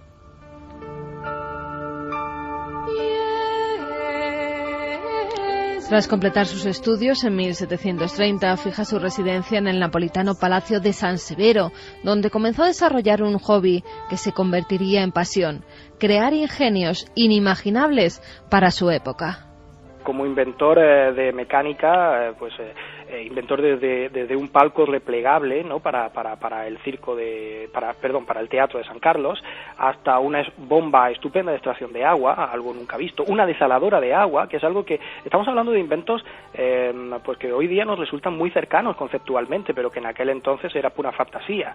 La carroza anfibia, que es algo que a mí me subyuga, porque es casi como de vehículo de James Bond, ¿no?, de película de James Bond. Una carroza anfibia, o sea, es algo tremendo. Estamos hablando de segunda mitad del siglo XVIII.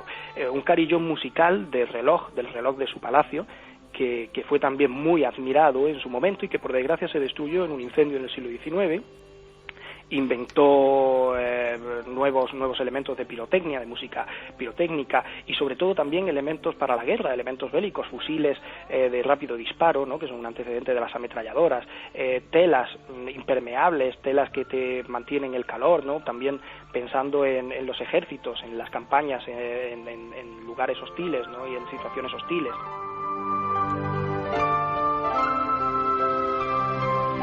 Años más tarde se casó con su prima Carlota Gaetani del Águila, heredera de muchas tierras feudales en Flandes. Con ella tendría 5 hijos.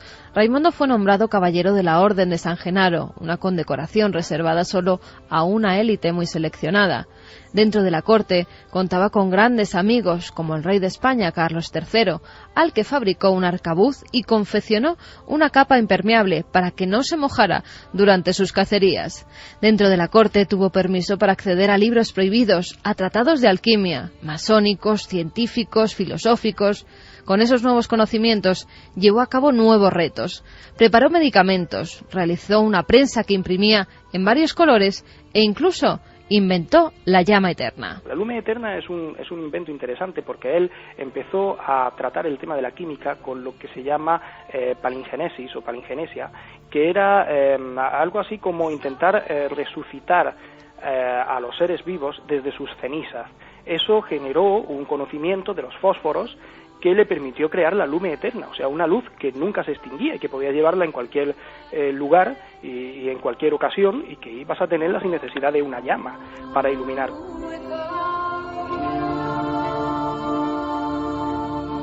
Mientras su mente no paraba de generar todo tipo de ingenios, contrató a varios artistas para crear una de las capillas más especiales que se pueden encontrar en Nápoles, la Capilla San Severo, un edificio peculiar porque su origen se remonta a finales del siglo XVI, cuando un hombre era arrastrado hacia la cárcel y pasó por delante del Palacio de los Di Sangro. Vio como uno de los muros del jardín se derrumbaba. Tras él apareció una talla de una virgen. En ese momento, el reo se arrodilló ante ella y le prometió que si le ayudaba a demostrar su inocencia, la regalaría una medalla de plata. El preso cumplió su promesa después de ser exculpado y la imagen comenzó a tener fama de milagrosa. Más tarde, Giovanni Francesco di Sangro, el primer príncipe de San Severo, un día que creía estar muriéndose, pidió a la Virgen ser curado. Si le concedía el deseo, construiría una gran capilla para ella. Y así fue. Desde entonces el recinto se convirtió en el lugar de descanso eterno de toda la familia. Raimundo quería decorarla y cuenta la leyenda que llegó a crear una forma de modelar el mármol. Uno de esos avances parece ser que fue la consecución de un mármol líquido que permitió a Giuseppe San Martino, dice la leyenda, crear el Cristo velato. El Cristo velado es un estudio anatómico maravilloso de un varón muerto, bueno, de un Cristo yacente con una constitución física perfectamente trazada y perfectamente realizada, y que está recubierto de supuestamente la sábana santa, ¿no? Esa sábana santa, ese velo, esa mortaja, está muy pegado a la anatomía con tal grado de virtuosismo que la leyenda ha hecho pensar lo que estamos hablando, que Raimondo di Sangro le facilitó a Giuseppe San Martino una fórmula para que, una vez hubo hecho una escultura de un cuerpo muerto, la recubriera con una sábana y le echara ese mármol líquido de su invención, que hizo que la sábana se petrificara y que quedara con una perfección en las transparencias y en el dibujo anatómico que nunca ha sido superado, desde luego.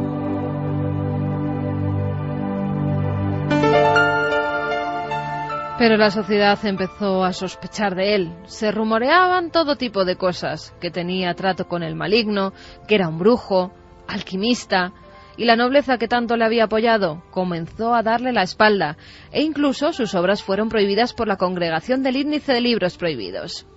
Al entrar a formar parte del índice de libros prohibidos del Vaticano, él se dio cuenta de que ya había traspasado esa línea que no se debe traspasar nunca, ¿no? Que es ponerse del lado de la ilustración, del lado de la razón, frente al oscurantismo imperante, ¿no? Perdió la amistad con Carlos III, perdió la amistad y los lazos que le unían con el Vaticano y se convirtió en un proscrito, hasta el punto de que decidió dejar toda vida pública. Era una persona muy amiga de fiestas, de jolgorios, ¿no? Y de organizar todo lo organizable.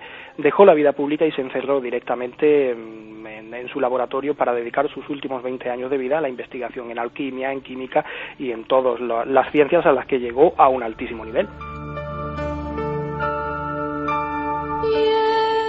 Encerrado en el sótano de su palacio, comenzó a experimentar con animales e incluso con el cuerpo humano. Nadie sabía qué hacía durante horas, días e incluso años.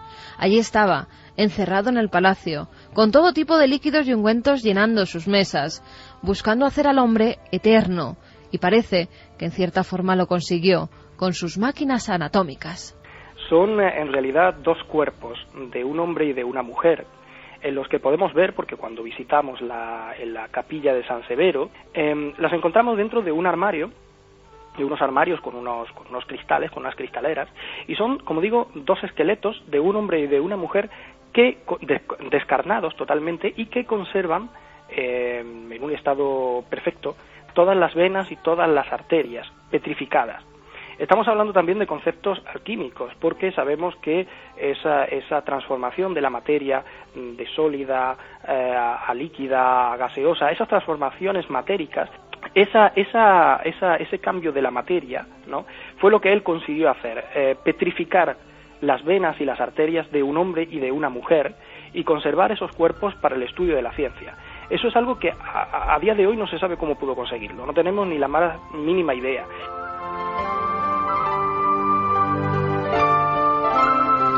Tras crear su obra maestra, murió. Era un 22 de marzo de 1771 cuando fallecía en el Palacio San Severo. No se sabe a ciencia cierta cómo. Unos dicen que debido a una enfermedad causada por los efluvios de los materiales que utilizaba en sus experimentos. Otros aseguran que fue envenenado. E incluso hay quien dice que uno de esos cuerpos descarnados que hoy en día se pueden contemplar en la capilla de San Severo es el del propio Raimondo di Sangro.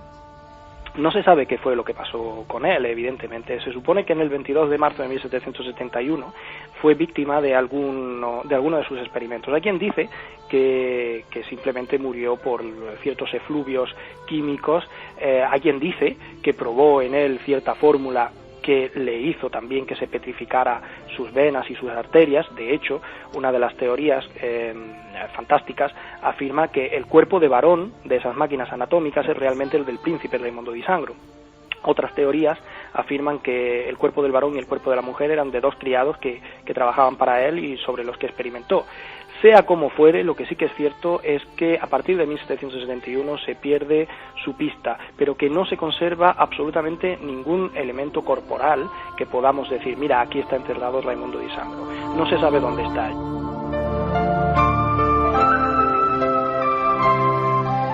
Como decía, historias inolvidables. Raimondo di Sangro. Di Sangro, señor de Nápoles. La obra de este investigador que también lo cuenta, Jorge Cabrerizo. De verdad que hay biografías que darían para tantas y tantas novelas. Es hermosa la profesión de dar a conocer estas cosas al gran público. Evidentemente, Santiago Camacho ya conocía las aventuras y andanzas de Di Sangro.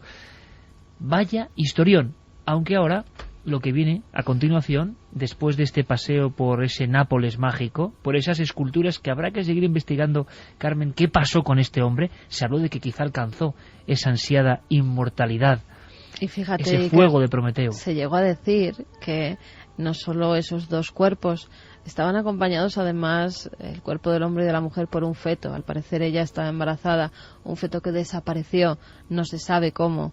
Y además dicen que llegaron esto ya entra entre la leyenda y la verdad, que llegaron a extraer sangre de esas venas que todavía se pueden ver ahí en los cadáveres, porque son cadáveres humanos y se ven perfectamente. Cualquiera que busque, además en Internet, podrá contemplar las fotografías y creer que se ven perfectamente. El cuerpo del hombre está más deteriorado y dicen que es que muchos grupos sectarios realizaban misas negras con parte de esas venas que todavía contenían la sangre del que podía ser Raimundo.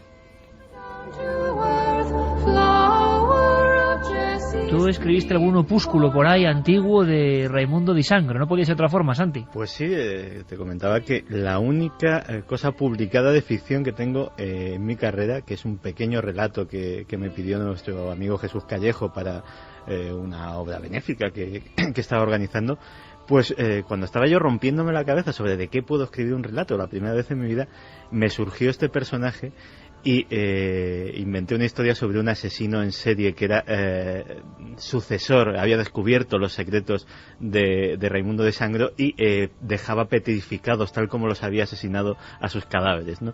Era una historia bastante truculenta, las cosas como son. Tienes que hacer esa novela, Santi. Tienes que hacer esa novela y además tienes que contarme una cosa. ¿Ponemos el piano? Claro que sí. Mira, tienes el piano ahí, ahí detrás de ti. Sí, de cola. ¿Lo ves? Ya suena.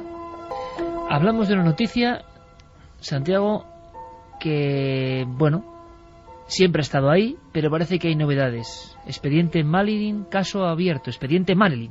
Pues sí, últimamente Marilyn Monroe ha suscitado algunas novedades.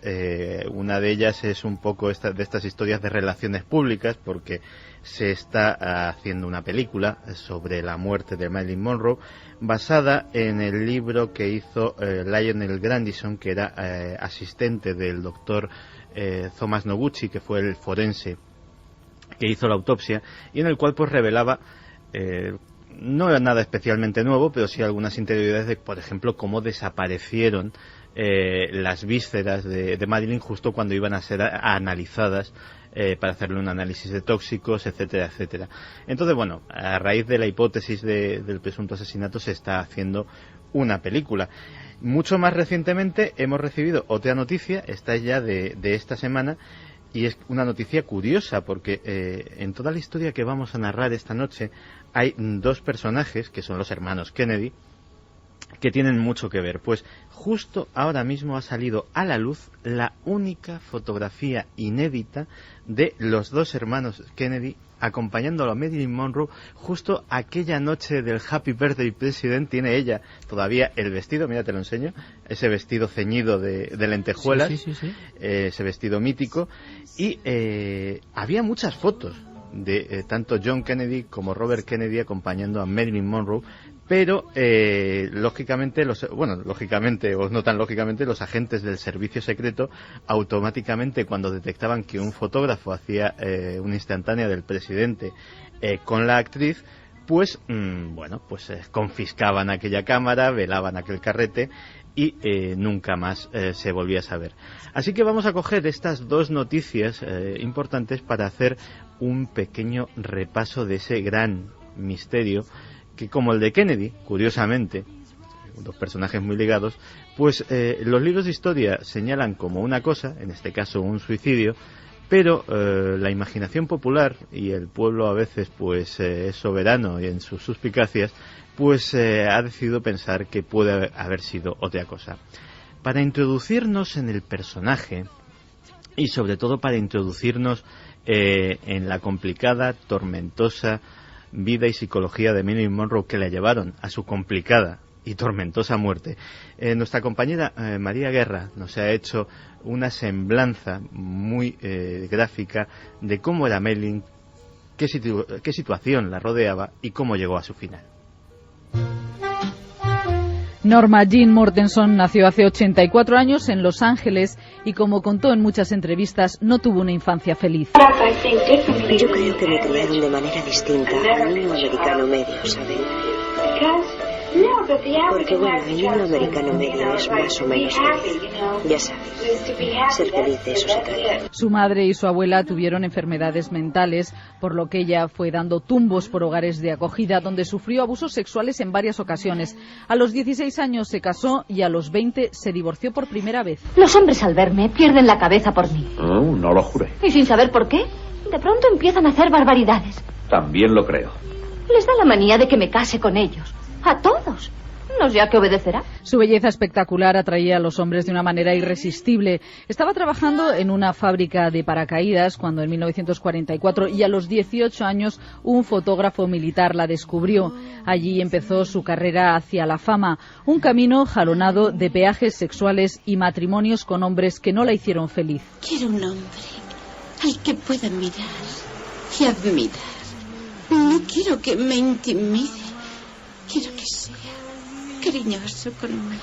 El jugador de béisbol Joe DiMaggio y el dramaturgo Arthur Miller completaron la lista de maridos de la rubia más deseada de Hollywood.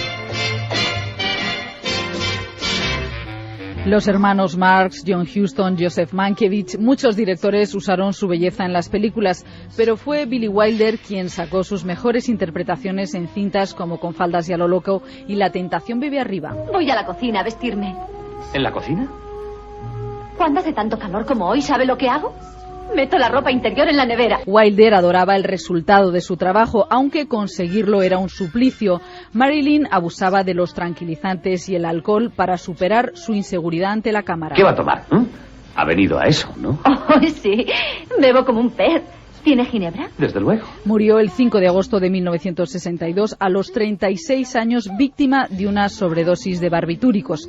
Hay muchas teorías sobre su muerte, desde el suicidio, la sobredosis accidental y un rosario de especulaciones sobre un posible asesinato ordenado por los hermanos Kennedy después de haber tenido una aventura con ella cada uno. Lo que seguro es que su muerte la ha convertido en un mito. ¡Oh! ¿Nota la brisa del metro?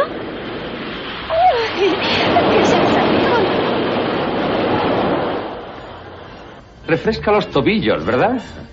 ¿Qué le parece que hagamos ahora? No lo sé, es muy tarde ya. No es tan tarde.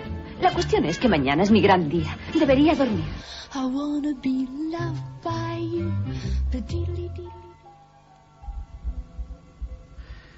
Y vaya, si durmió. Lleva dormida mucho tiempo. Aquí, una de las cosas más misteriosas de la historia de Marilyn Monroe no solo es su muerte, sino era directamente cómo podían funcionar los Estados Unidos con todos los hombres importantes del país pendientes de ella. Hagamos un pequeño repaso. John Kennedy, presidente y posible amante. Robert Kennedy, fiscal general del Estado y posible amante. Sam Giancana, jefe indiscutible de la mafia norteamericana, que, aparte de antiguo amante, estaba completamente pendiente de ella por si podía utilizarla para chantajear al presidente y al fiscal general. Jimmy Hoffa, también un personaje importante del submundo y de los sindicatos más o menos mafiosos norteamericanos, que había contratado a Fred Otash, el máximo exponente de los detectives de Hollywood, una auténtica leyenda en el Hollywood de la época, para sembrar de micrófonos la casa de Marilyn Monroe. Pero a su vez Edgar Hoover, jefe del FBI, que tenía una gran ojeriza a los hermanos Kennedy y que también había puesto sus propios micrófonos en la casa de la actriz. Con lo cual tenemos a prácticamente la cúpula dirigente de un país pendiente de una sola mujer. Precisamente por las relaciones que mantuviera tanto con JFK como después con Bobby Kennedy, y el hecho de que tuviera de alguna manera información privilegiada, y encima teniendo en cuenta que personalmente Marilyn simpatizaba bastante con la izquierda, digamos, ¿no? Con los partidos de izquierdas. Existía, y de hecho se desclasificó hace relativamente poco todo un dossier del FBI sobre la actriz, donde se controlaban sus viajes a México, sus viajes a Europa, etcétera, donde pues muchas veces contactaba con intelectuales de izquierdas, con grupos de partidos simpatizantes del comunismo, etcétera. Bueno, pues todo esto de alguna forma ha dado pie, ¿no?, a que la teoría que más se maneja en torno a su muerte es que esta fuera ordenada precisamente por los Kennedy, o al menos por uno de ellos, en el momento en que, bueno, se temiera que la personalidad histérica y, bueno, bastante frágil de la actriz pudiera provocar que quisiera utilizar esta información de una forma u otra, o bien para chantajearles de alguna forma y seguir manteniendo la relación que la unía con la Casa Blanca cuando ya estos deseaban cortarla de raíz, o bien incluso ofrecerla en un momento determinado a precisamente esos intelectuales o simpatizantes comunistas y de izquierdas que podían encontrar muchos datos de interés en esto, ¿no? Nos lo contaba Jesús Palacios, crítico de cine, gran conocedor no solamente de la historia de Hollywood, sino de la intrahistoria, de la historia secreta de la meca del cine, y que ha profundizado bastante en el misterio de su muerte. Como muy bien ha dicho, Marilyn Monroe estaba llena de secretos, no solamente los que la rodeaban, sino además parece ser que los hermanos Kennedy, y sobre todo Robert, no eran gente precisamente discreta en sus conversaciones de alcoba, y Marilyn, que como habíamos oído en el reportaje, era una mujer huérfana que tenía un miedo visceral al abandono, intentaba servir a sus amantes, sobre todo a los hermanos Kennedy, en los que confiaba como una posible salida para incluso convertirse en primera dama, cosa que no estaba en absoluto lejos de su imaginación.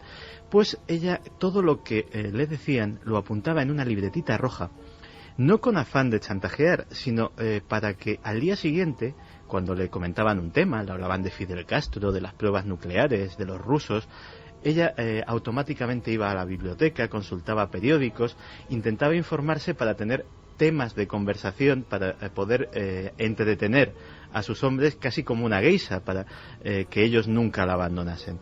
Y el caso es que ese cuadernito rojo es uno de los muchos efectos personales que desapareció para siempre y que nunca más se volvió a saber de él. Pero existen desde luego muchas teorías de conspiración sobre el asunto de Marilyn, y Jesús Palacio nos las detalla. Mejor, Santi, prácticamente, como estamos al límite, lo escuchamos después. Ahora, no había mirado el reloj. Estamos ya absorto sin mirar el segundero, que indica que están prácticamente aquí ya las noticias. A la vuelta muchas más cosas, y las novedades, y lo que ocurre, y el trasfondo en torno a esa rubia que tenía el país más poderoso del mundo a sus pies, hasta que una noche ocurrió algo, y hay quien cuenta que se han descubierto cosas. Lo contamos a la vuelta.